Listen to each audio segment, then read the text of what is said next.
স্ক্রিনে যে ছেলেটাকে দেখতে পাচ্ছেন তার নাম টম। টমের বাবা মা টমের লেখাপড়ার জন্য কোটি কোটি টাকা লোনে নিয়ে বেশ বিপদে পড়ে আছে। পক্ষান্তরে এই ছেলেটার সারা দিন লেখাপড়ার কোনো নামই নেই। সে প্রতিনিয়ত শুধু গেম খেলেই সময় কাটিয়ে দেয়। কিন্তু কোনো একদিন এই বেয়ারা ছেলেটাই হয়ে ওঠে দেশের সবচেয়ে কম বয়সী কোটিপতি। তবে তার এমন সাকসেস কিন্তু কোনোভাবে আকাশ ফেরে আসেনি, কারণ তার এই সাকসেস তার বাবা মার সান্নিধ্যতা এবং গার্লফ্রেন্ডকেও সরিয়ে নিয়েছে। তো বন্ধুরা, আপনারা বুঝতেই পারছেন যে আজকের গল্পটা কিন্তু অনেক মজার হতে যাচ্ছে। তাই বলবো ভিডিওটা না টেনে শেষ পর্যন্ত দেখার জন্য। আর একটা আবদার থাকবে, যদি এই চ্যানেলে নতুন হয়ে থাকেন অবশ্যই চ্যানেলটিকে সাবস্ক্রাইব করে নেবেন।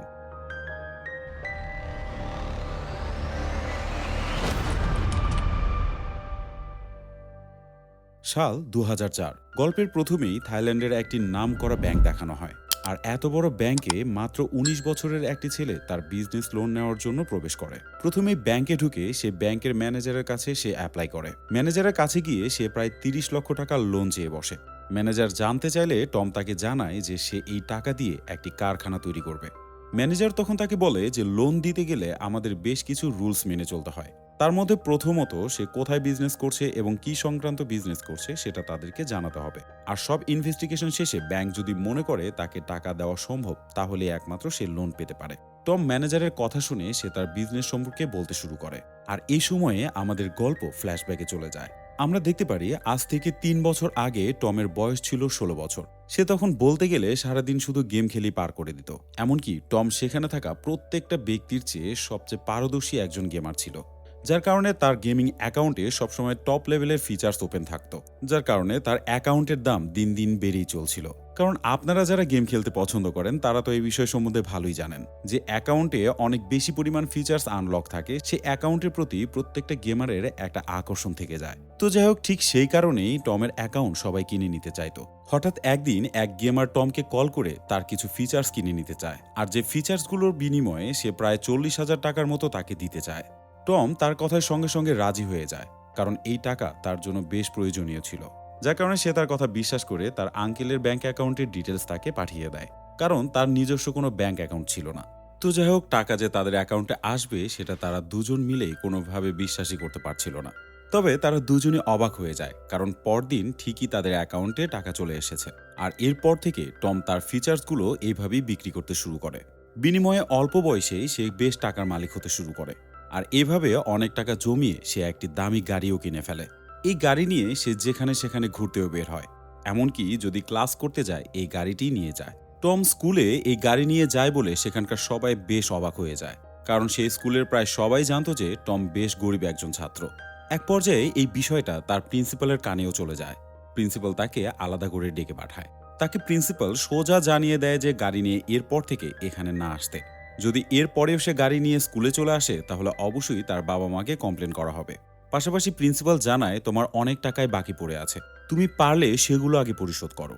প্রিন্সিপালের এই কথাগুলো শুনে টম তাকে অনেক টাকা অফার করে বসে।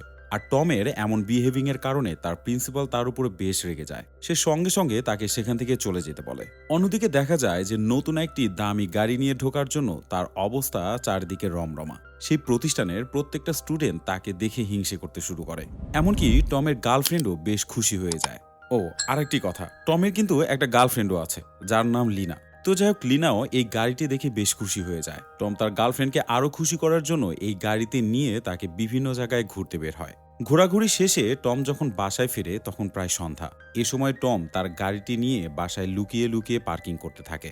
লুকিয়ে পার্কিং করার পিছনে প্রধান কারণটা হচ্ছে সে যে এত দামি গাড়ি কিনেছে সেটা কোনোভাবেই তার বাবা মাকে সে জানায়নি। কারণ সে খুব ভালো করেই জানে যদি এই কথা তার বাবা মা জানে তার উপরে বেশ রেগে যাবে। যেখানে টমের পড়ালেখার জন্য তার বাবা কোটি কোটি টাকা লোন নিয়েছে, সেখানে টম কিনা টাকা জমিয়ে তার বাবা মাকে সহযোগিতা না করে উল্টো দামি গাড়ি কিনেছে। তো যাই হোক, টম যখন দেরি করে বাসায় ফেরে তখন তার বাবা মা বিভিন্নভাবে তাকে প্রশ্ন করতে থাকে। শেষমেশ তার বাবা মা জানতে পারে যে আসলে টম অনেক টাকা দিয়ে দামি গাড়ি কিনেছে। এরপর টমের বাবা মা তাকে সন্দেহ করে বসে যে সে অবশ্যই বেআইনি পথে টাকা রোজগার করছে। যার কারণে টমের বাবা মা এই গাড়িটা যেখান থেকে কিনে এনেছে সেখানে রেখে আসতে বলে। তখন টম তার বাবা মাকে বোঝায় যে সে কোনোভাবে বেআইনি রোজগার করেনি, সে শুধুমাত্র তার গেমের ফিচার সেল করেই এত টাকা ইনকাম করেছে। তো যাই হোক, রাতের বেলায় টম আবারও তার গেম খেলতে শুরু করে, আর এর মধ্যেই টমের এক্সামের রেজাল্ট চলে আসে। রেজাল্ট দেখে বোঝাই যাচ্ছিল যে টম অলরেডি ফেল করেছে, কিন্তু টমের তাতে যেন কোনো ভ্রুক্ষেপই ছিল না। সে দিব্যি তার জীবন চালিয়ে যাচ্ছে, হাসি খুশি এবং ঠিক আগের মতোই। তার পড়ালেখার পেছনে তার বাবা মা যে এত কষ্ট করছে সেটা নিয়ে তার কোনো চিন্তাই নেই। তো যাই হোক, দিন দিন সে আরো গেমে আসক্ত হতে শুরু করে। এক পর্যায়ে সে এই গেমগুলো খেলার জন্য বেশ কিছু ইকুইপমেন্ট কিনে নিয়ে আসে, যেগুলোর দাম 50,000-এরও বেশি ছিল। সে শুধুমাত্র গেম খেলার পিছনে যে এত টাকা খরচ করছে সেটা নিয়ে তার কোনো চিন্তাই ছিল না, কারণ সবকিছু সে পাচ্ছিল তো এই গেম খেলেই। কিন্তু টমের এসব দেখে তার বাবা মা বেশ কষ্ট পায়, আর সেটার কারণ তো আপনারা খুব ভালো করেই বুঝতে পারছেন। যেখানে ছেলের পিছনে এত টাকা লোন নিয়ে তারা পড়ালেখা করাচ্ছে, সেখানে ছেলে অন্য কিছুর পিছনে এত টাকা দিয়ে দিচ্ছে। লেখাপড়ার প্রতি তার কোনো মনোযোগই ছিল না। আর এ সময় তার বাবা মার মধ্যে একটি হটটক শুরু হয়ে যায়। টমের বাবা ভাবে যে তার মায়ের আশকারাতে হয়তো টম এমন খারাপ হয়ে যাচ্ছে, কিন্তু টমের মা বারবার তাকে বোঝানোর চেষ্টা করে যে আসলেও টম নিজে থেকেই সবকিছু করছে। সে নিজেও বারবার টমকে পড়ালেখা করার জন্য চাপ দেয়, কিন্তু কোনোভাবেই টম তার কথা শোনে না। তো সবশেষে টম বুঝতে পারে যে সে যা কিছু করছে হয়তো ভালো করছে না।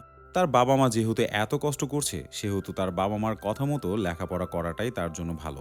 যার কারণে সে আবারও স্কুলে অ্যাডমিশন নেওয়ার চেষ্টা করে। তবে স্কুলের অ্যাডমিশন নিতে গিয়ে সে দেখে যে প্রায় 65,000 টাকা তার লাগবে এখন।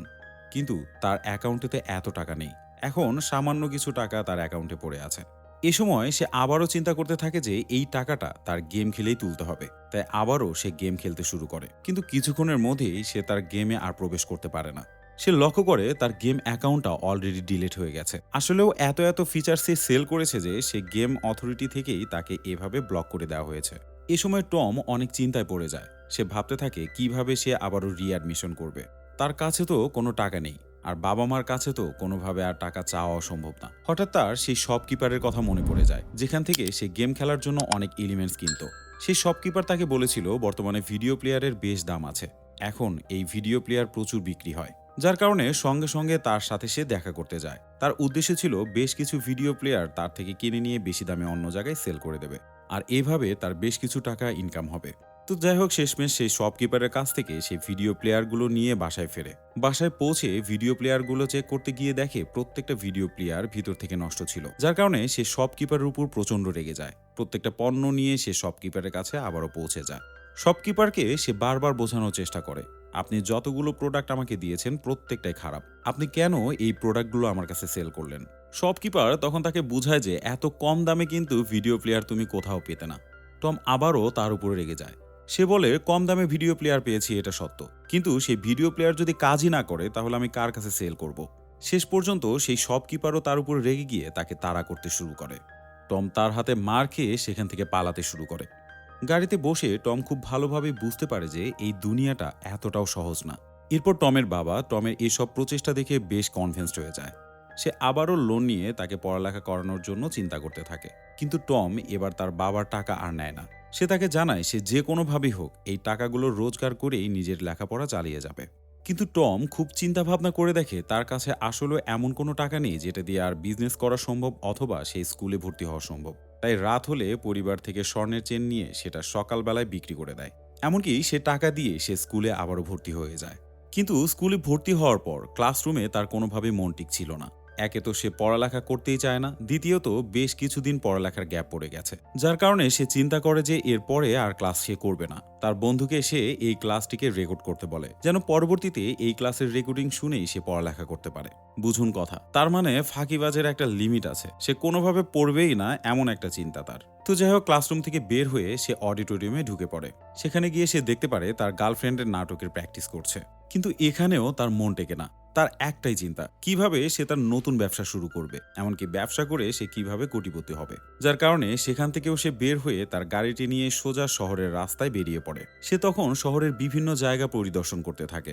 সে আসলে দেখতে থাকে কোন ধরনের জিনিসপত্রের প্রতি মানুষের টান বেশি। হঠাৎ সে একটি দোকানের ভিতরে ঢুকে যায়, যেখানে চেস্টনাট তৈরি করা হচ্ছিল। এটা একটা চকলেটের মতো খাবার, আর এগুলো তৈরি করছিল অটোমেটিক একটি মেশিন। টম তখন লক্ষ্য করে চেস্টনাটের অনেক বেশি কাস্টমার আছে, যার কারণে সে এক মুহূর্ত না ভেবে এরকম একটি মেশিন তার টাকা দিয়ে সে কিনে সোজা বাসায় নিয়ে যায়। এই মেশিন দেখে তার বাবা মা বেশ হতভম্ব হয়ে যায়, তাকে জিজ্ঞাসা করে তুমি কি করতে চাচ্ছ। টম জানায় আমি চেস্টনাটের ব্যবসা করব। যেটা শুনে তার বাবা মা প্রচন্ড রেগে যায়। আর রেগে যাবেই না কেন, সে সবেমাত্র স্কুলে ভর্তি হয়ে আবারও একটি নতুন ব্যবসা নিয়ে চিন্তা করছে। কিন্তু এত কিছুর পরেও টম তার বাবা মাকে কোনোভাবে পরোয়া করে না। সে রীতিমতো স্ট্রিটের ওপরেই তার ব্যবসা শুরু করে দেয়। কিন্তু ব্যবসার প্রথম দিকে সেই চেস্টনাটগুলো অতিরিক্ত তাপের জন্য পুড়ে যাচ্ছিল, যেটার জন্য তার আঙ্কেল এবং সে অনেকটাই টেনশনাল ছিল। কিন্তু এক পর্যায়ে তারা সঠিকভাবে সেগুলো কুক করতে শিখে যায়। এবার সবকিছু কিন্তু ঠিকঠাকই ছিল, কিন্তু তার কাস্টমার কিন্তু কোনোভাবে বাড়ছিল না। আসলে যে জায়গাতে তারা সেই ব্যবসা শুরু করেছে সেই জায়গাটা সেই ব্যবসার জন্য সুইটেবল ছিল না। টম তখন বেশ চিন্তিত হয়ে পড়ে। সে এরপর পুরো বাজারটা ঘুরে দেখতে শুরু করে। সে ভাবতে থাকে কোন জায়গাতে এই ব্যবসাটা সবচেয়ে ভালো চলবে। এমনকি এর পাশাপাশি প্রত্যেকটা ব্যবসায়ীকে সে খুব ভালোভাবে লক্ষ্য করছিল। তারা তাদের প্রোডাক্ট কিভাবে বিক্রি করছিল এবং কিভাবে মানুষকে আকর্ষণ করতে হয় সেগুলো সবকিছুই সে শিখতে শুরু করে। এমনকি এই বিষয়গুলোর মধ্যে যে আইডিয়াগুলো তার ভালো লাগে সেগুলো সে নোট ডাউন করতে শুরু করে। তো যাই হোক, শেষ পর্যন্ত সে একটি শপিং মলের ভিতরে ঢুকে যায়। সেখানকার মালিককে সে জানায় যে তার নিজেই একটি জায়গা দরকার, সেখানে সে এই নাটগুলো সেল করবে। কারণ এতক্ষণে টম বুঝে গেছে যে তার দোকানটা যে জায়গাতে আছে সেখানে আসলেও সে ধরনের কাস্টমার নেই। টমের কথায় শপিং মলের মালিক রাজি হয়ে যায়, কিন্তু সে তাকে জানিয়ে দেয় যে আগের চেয়ে কিন্তু বেশি ভাড়া দিতে হবে, তা না হলে তাকে এখানে জায়গা দেওয়া হবে না। টম সঙ্গে সঙ্গে তার কথায় রাজি হয়ে যায়, কারণ তার তো দরকার ছিল পারফেক্ট জায়গা। এরপর সে তার দোকানটি সেখানে ট্রান্সফার করে সে আবারও ক্লাস করতে শুরু করে। তার দোকানটা দেখাশোনা করছিল তার আঙ্কেল, কিন্তু ক্লাসে গিয়ে তার যেন কোনোভাবে মনই বসছিল না। সে বারবার তার সেই ব্যবসার কথাই ভেবে যাচ্ছে।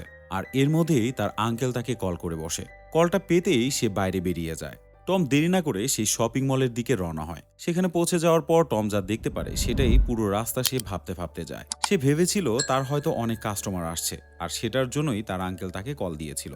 আসলেও সেটাই ঘটেছে। এখন তার দোকানের সামনে প্রচুর ভিড়। তার প্রোডাক্ট সবারই পছন্দ হয়েছে। অনেক বিক্রি হওয়ার জন্য চেস্টনাটের কাঁচামাল সেখানে প্রয়োজন ছিল। টম তখন নিজের কাঁধে সেই কাঁচামালগুলো সেখানে নিয়ে আসে। টমকে অনেকদিন পর আবারও হাসি খুশি দেখায়। এরপর টম ভাবতে থাকে যদি তার এই ব্যবসায় এইভাবেই চলতে থাকে তাহলে সে এই ব্যবসাটা আরো বড় করবে। অর্থাৎ এই মেশিন আরো কিছু পরিমাণ সে কিনে নেবে। যেমন কথা তেমন কাজ। কিছুদিনের মধ্যেই সে আরো কিছু মেশিন সেখানে নিয়ে এসে অ্যাড করে। এবার তার শপ আরো বেশি বড় হয়ে যায়। তবে বড় হলে কি হবে, তার কাস্টমারের ভিড় কিন্তু কোনোভাবেই কমছে না। এর মধ্যেই সে শপিং মলে তার গার্লফ্রেন্ডের সাথে দেখা হয়ে যায়। টমের গার্লফ্রেন্ড তাকে দেখে প্রচন্ড রেগে যায়। সে বারবার টমকে বুঝাতে থাকে যে তুমি পড়ালেখা বাদ দিয়ে এসব কি করছো, এগুলো তোমার সাথে কোনোভাবে মানাচ্ছে না। তুমি কেন কোনো কিছু বোঝার চেষ্টা করছো না। তার গার্লফ্রেন্ড তাকে আরো বলে তোমার উচিত মনোযোগের সাথে পড়ালেখা করে কোনো একটা ভালো জব নিয়ে চিন্তা করা। কিন্তু টম তাকে খুব স্পষ্টভাবে বলে দেয় যে আমি বিজনেস করব, আমি কোনোভাবে জব করব না, আর এটাই আমার শেষ কথা। তো যাই হোক, এরপর বেশ কিছুদিন টমের বিজনেস খুব ভালো চলছিল। হঠাৎ সেই শপিং মলের মালিক তাকে এসে বলে যে তোমার বিজনেস এখান থেকে সরিয়ে নাও। টম অনেক টেনশনাল হয়ে পড়ে। সে তাকে জিজ্ঞাসা করে আমি কি কোনো ভুল করেছি। শপিং মলের মালিক তাকে বলে তুমি উপর দিকে তাকাও, উপরের ছাদ তোমার এই মেশিনের ধোঁয়াতে কালো হয়ে যাচ্ছে, সেটা আমি কোনোভাবে বরদাস্ত করতে পারবো না। তাই সবচেয়ে ভালো হয় তুমি এখান থেকে তোমার ব্যবসা গুটিয়ে নাও। কিন্তু টম তার কথা শুনে তার দোকান কোনোভাবেই এখান থেকে সরাতে চায় না। সে সঙ্গে সঙ্গে ওনাকে জানিয়ে দেয় যে উপরে আমার জন্য যে দাগগুলো হয়েছে সেগুলো আমি রিপেয়ার করে দেব, যেভাবেই হোক আমি এটা কালার করে আবার আগের মতো করে দেব। শপিং মলের মালিক তখন তাকে বলে তুমি যদি পারো তাহলে করে দেখাও। এরপর টম তার কাজে লেগে পড়ে। ঠিক তখন থেকেই উপরে সে কালার করতে শুরু করে। টম প্রথমে ভেবেছিল এটা হয়তো খুবই সহজ হবে তার জন্য, কিন্তু সে কোনোভাবে বুঝতেও পারেনি যে এটা অনেক বেশি কষ্টের একটা কাজ। এমনকি তার এই কাজ করতে গিয়ে সকাল গড়িয়ে সন্ধ্যা, সন্ধ্যা গড়িয়ে রাত হয়ে যায়। অন্যদিকে টমের বাবা মা চিন্তা করে যে টম যদি এসবই করতে থাকে তাহলে এ দেশে থাকার আর কোনো মানেই হয় না। যেহেতু শুধুমাত্র টমের ভালো লেখাপড়া এবং উন্নত ভবিষ্যতের জন্য তারা তাদের দেশ ছেড়ে এ দেশে চলে এসেছে। এবার তাদের প্ল্যান হচ্ছে পুরো পরিবার নিয়ে আবারও দেশে ফিরে যাওয়া। টমের মা টমকে জানায় যে তুমি খুবই দ্রুত একটা পাসপোর্ট তৈরি করো, কারণ আমরা দ্রুত আমাদের দেশ চীনে ফিরে যাচ্ছি। টম আর কোনো পথ খোলা না পেয়ে পাসপোর্ট করতে যায়। তবে সেখান থেকে ফিরে আসার পর সে ডিসিশন নেয় যে সে কোনোভাবেই তার দেশে ফিরে যাবে না। সে তার বাবাকে বোঝানোর চেষ্টা করে সে যে কোনোভাবেই হোক নিজের টাকায় নিজে লেখাপড়া করবে। তাই টম চিন্তা করে সে এই দেশেই থেকে যাবে। টমের বাবা প্রথমে বাধা দিলেও পরবর্তীতে সে রাজি হয়ে যায়। সে তার ছেলেকে সেখানে রেখে নিজের দেশে রওনা হয়। তো যাই হোক, পরদিন সকালবেলায় সে শপিং মলে ঢুকে পড়ে। সেখানে গিয়ে সে যা দেখে সেটার জন্য সে কোনোভাবেই প্রস্তুত ছিল না। আগের দিন সকাল থেকে রাত পর্যন্ত সে কালার করেছিল, সেই কালারগুলো এখন খসে খসে পড়েছে, যার কারণে শুধুমাত্র তার দোকান না, সেই কালারের নিচে থাকা প্রত্যেকটা দোকানই ক্ষতিগ্রস্ত হয়েছে। যার কারণে সে শপিং মলের মালিক সেখানে এসে তাকে সঙ্গে সঙ্গে না করে দেয়। সে জানায় সে কোনোভাবে এখানে আর বিজনেস করতে পারবে না। টমও বুঝতে পারে তার জন্য আর কোনো পথ খোলা নেই। এরপর সে তার বাড়িতে ফিরে আসে। বাড়িতে ফিরে আসার পর গেটেই সে একটা নোটিশ লক্ষ্য করে। আসলেও তার বাবা তার লেখাপড়ার জন্য যে টাকাগুলো লোন করেছিল সেটার পরিবর্তে ব্যাংক থেকে এই নোটিশ পাঠিয়েছে। যদি তারা নির্দিষ্ট সময়ের মধ্যে সে টাকা পরিশোধ করতে না পারে তাহলে এই বাড়ি ব্যাংকের হয়ে যাবে। আর এই নোটিশ পাওয়ার পর টমের মন অনেক খারাপ হয়ে যায়, কারণ এখন তো তার ব্যবসার বেগতিক অবস্থা, তার উপর আবার একটি মাত্র থাকার জায়গা সেটাও সরকার নিয়ে নিচ্ছে। এরপর পথের মধ্যে তার গার্লফ্রেন্ডের সাথে তার দেখা হয়। টমের মন এতটাই খারাপ থাকে যে সে তার গার্লফ্রেন্ডের সাথেও একটা কথাও বলে না। টমের গার্লফ্রেন্ড বারবার তাকে জিজ্ঞাসা করে, তুমি কেন আমার সাথে দেখা করো না, এমনকি তুমি ইদানিং আমার কলও ধরছো না, কিন্তু কেন? টম তার প্রশ্নের কোনো উত্তরই দেয় না। উল্টো সে তার গার্লফ্রেন্ডকে জড়িয়ে ধরে কান্নায় ভেঙে পড়ে। লিনা অর্থাৎ টমের গার্লফ্রেন্ড তখন বুঝতে পারে যে কোনো একটা সমস্যা হয়েছে, তা না হলে টম তো এমন মানুষ না। এ সময় লিনা টমকে আবারও মোটিভেট করতে শুরু করে। সে তাকে বোঝানোর চেষ্টা করে, তুমি নতুন করে শুরু করো, দেখবে সবকিছু ঠিক হয়ে গেছে। গাড়ির মধ্যে এসব কথা বলতে বলতে লিনা তার ব্যাগ থেকে এক প্রকার খাবার বের করে। দেখতে সেটা অনেকটা চিপসের মতো। লিনা সেগুলো খুব মজা করে খাচ্ছিল। এই খাবারটা সাধারণত সামুদ্রিক শৈবাল থেকে তৈরি হয়, যেটা লিনা চীন থেকে সংগ্রহ করেছে। লিনা খেতে খেতে একটি অংশ টমকেও দিয়ে দেয়। টমের তো মন খারাপ ছিল, যার কারণে প্রথমত সেটা সে খেতেই চায় না, কিন্তু একটা সময় সে খাওয়া শুরু করলে আর থামতেই পারছিল না। এই খাবারটা এতটাই সুস্বাদু ছিল যে টম খেতে খেতে পুরো বক্সই শেষ করে দেয়। আর এই খাবারটি খেতে খেতে টমের মাথায় নতুন একটি ব্যবসার আইডিয়া চলে আসে। সে ভাবতে থাকে, এই খাবারটা তো শুধুমাত্র চীনে পাওয়া যায়, এই দেশে তো পাওয়া যায় না। যদি সে এই চিপস তৈরি করে লোকাল মার্কেটে সেল করে তাহলে অনেক টাকা সে রোজগার করতে পারবে। আর যেহেতু এই খাবারটা খুবই সুস্বাদু, সেহেতু এই ব্যবসাতে লস করার কোনো চিন্তাই তার মাথায় ছিল না। যার কারণে পরদিন সকাল হতেই টম একটি ফ্যাক্টরিতে যায়, যেখানে চিপস তৈরি করা হতো। এই চিপসগুলো আসলে কিভাবে তৈরি হয় এবং প্যাকেজিং কিভাবে করতে হয় সেগুলো সে দেখে নেয়। প্যাকেজিং এর এই মহিলাটি তাকে বোঝায় যে প্যাকেট করার সময় অবশ্যই এমনভাবে প্যাকেট করতে হবে যেন এখান থেকে হাওয়া না বের হয়ে যায়, কারণ সে প্যাকেট যদি কোনোভাবে লিক থাকে তাহলে অবশ্যই সেই খাবার সেখানে ড্যামেজ হয়ে যাবে। তো যাই হোক, এরপর সে শৈবালগুলো নিয়ে বাসায় ফেরে, যেগুলো দিয়ে সে খাবারটি সে তৈরি করতে চাচ্ছে। সে এবং তার আঙ্কেল সেই শৈবালগুলো ভাজা শুরু করে, কিন্তু কোনোভাবেই সেগুলো সেদিনের মতো মজা লাগছিল না। উল্টো তাদের কাছে অনেকটা বিষাদ মনে হচ্ছিল।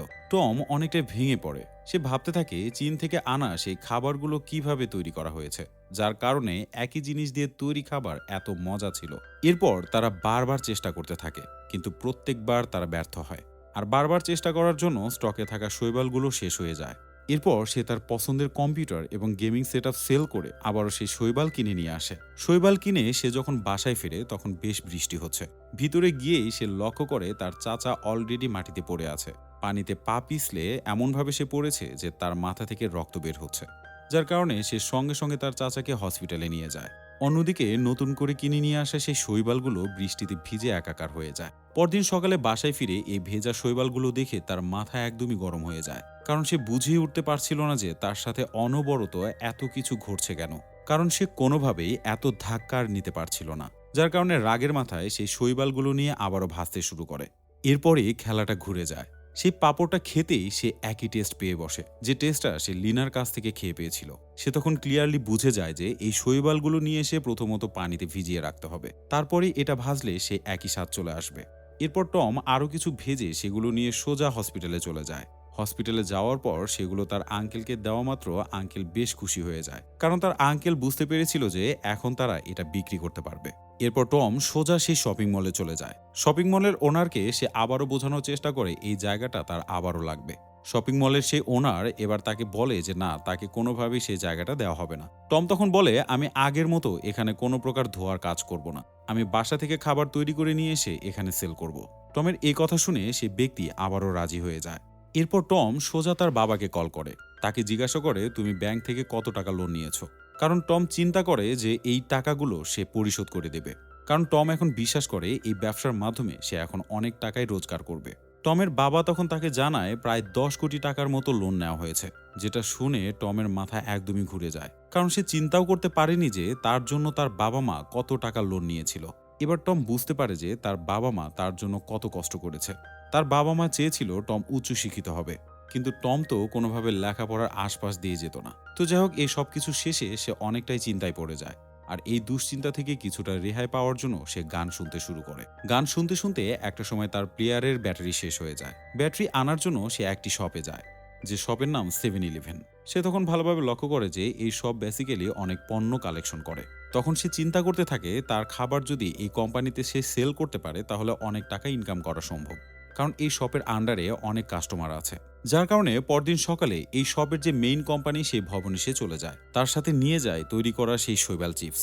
সেখানে গিয়ে টম লক্ষ্য করে তার মতো অনেক ব্যক্তি তাদের প্রোডাক্ট নিয়ে এখানে বিক্রি করতে এসেছে। টম তাদেরকে খুব ভালোভাবে খেয়াল করতে থাকে।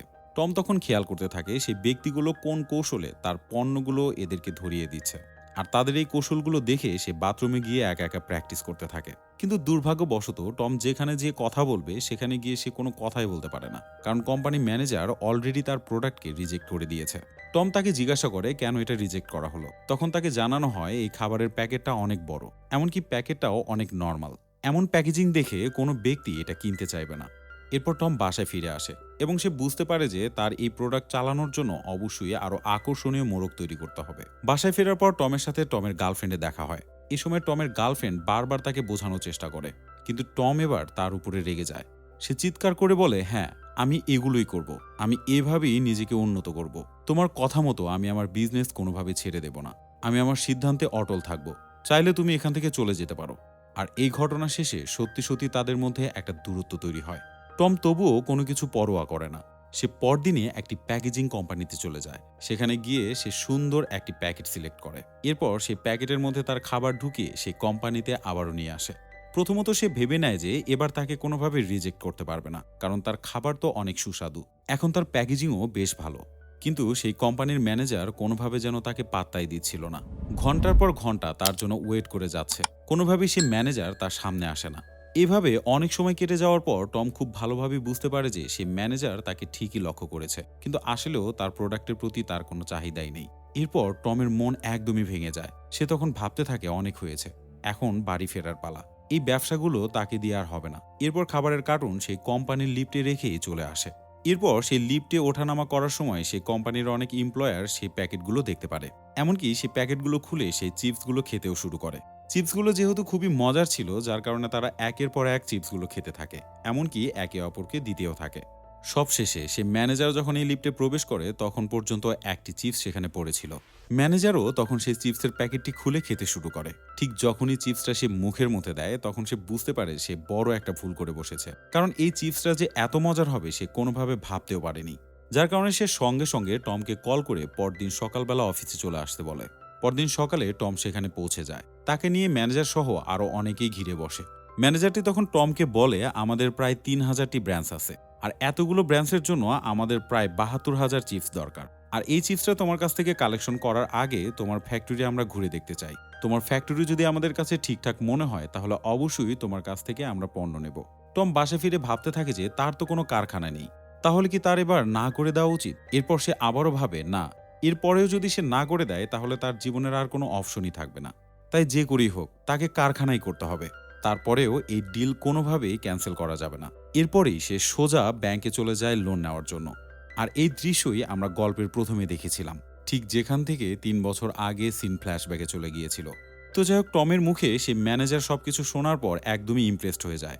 সে ভাবতে থাকে এত কম বয়স্ক একটা ছেলে এত দূর কিভাবে যেতে পারে, তার এত ধৈর্য কই থেকে আসে। এরপর টম তার বাসার দলিলপত্র থেকে শুরু করে সকল ডকুমেন্টই তার কাছে জমা দেয়।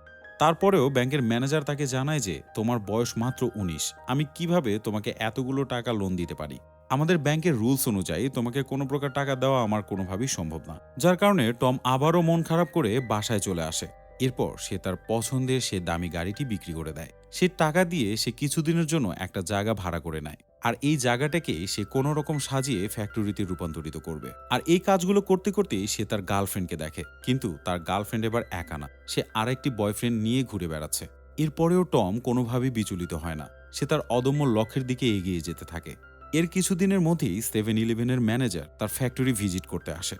ম্যানেজার কারখানার ঢোকা মাত্র প্রথমত দেখে যে এই কারখানা কতটুকু পরিষ্কার, এমনকি ভালো পরিবেশে সেই খাবার তৈরি হচ্ছে কিনা। এরপর সে চারদিকের সবকিছুই খুবই লক্ষ্য করে দেখতে থাকে। সবশেষে এই ম্যানেজার অনেকগুলো ভুল বের করে।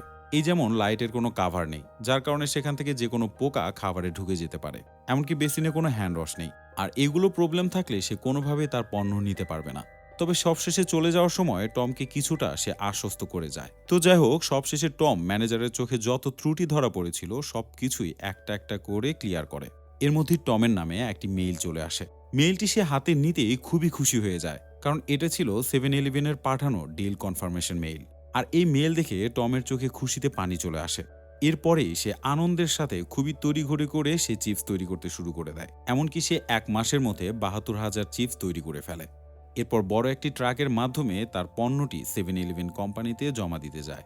কিন্তু পথের মধ্যে জ্যাম থাকার কারণে টমের গাড়ি সেখানে পৌঁছতে অনেক দেরি হয়ে যায়। নিয়ম অনুযায়ী সেই ফ্যাক্টরিতে তার গাড়ি ঢোকানোর আর কোনো পারমিশন থাকে না, যার কারণে সে স্টোর কিপারের সামনে গিয়ে সকল ঘটনাই খুলে বলে। যে ঘটনাগুলো শুনে স্টোর কিপারের টমের প্রতি মায়া তৈরি হয়। এমনকি এই প্রোডাক্ট তখন ভিতরে ঢোকার জন্য পারমিশন দিয়ে দেয়। আর এইভাবে টমের প্রোডাক্ট প্রায় 27টা দেশে ছড়িয়ে পড়ে এবং দিন দিন তার বিজনেস টপ লেভেলে পৌঁছে যায়। আর এর পাশাপাশি তার জীবনের সকল সমস্যায় সে সমাধান করে ফেলে। সবশেষে আমরা সত্যিকারের টমের ছবি দেখতে পারি। অর্থাৎ এতক্ষণ আপনারা যেটা মুভির গল্প বলে মনে করছিলেন সেটা সত্যি ঘটনা। টম নামের এই ব্যক্তিটা সত্যি ছিল এবং তার জীবনের ঘটনার উপর ভিত্তি করেই এই মুভি তৈরি করা হয়েছে। আর এর মধ্যে দিয়ে আজকের এই সুন্দর গল্পটি শেষ হয়ে যায়। এই গল্প থেকে আমাদের অনেক কিছুই শেখার আছে। আর সেগুলোর মধ্যে সবচেয়ে বড় বিষয়টা হলো আসলেও প্রত্যেকটা মানুষের আগে গোল নির্ধারণ করতে হয়, আর সেই গোলের দিকেই নিজেকে এগিয়ে নিয়ে যেতে হয়। পাশাপাশি দরকার ধৈর্য। আর এই সব কিছুর পরে একটা মানুষ অবশ্যই সাকসেসফুল হয়। তো যাই হোক, আপনারাও যদি একমত হন তাহলে কমেন্টস করে জানাতে পারেন। আজকের বারে এখানেই বিদায় নিচ্ছি। দেখা হবে পরবর্তী আরেকটি সুন্দর ভিডিওর মধ্যে। ততক্ষণে সবাই ভালো থাকবেন, সুস্থ থাকবেন। আল্লাহ হাফেজ।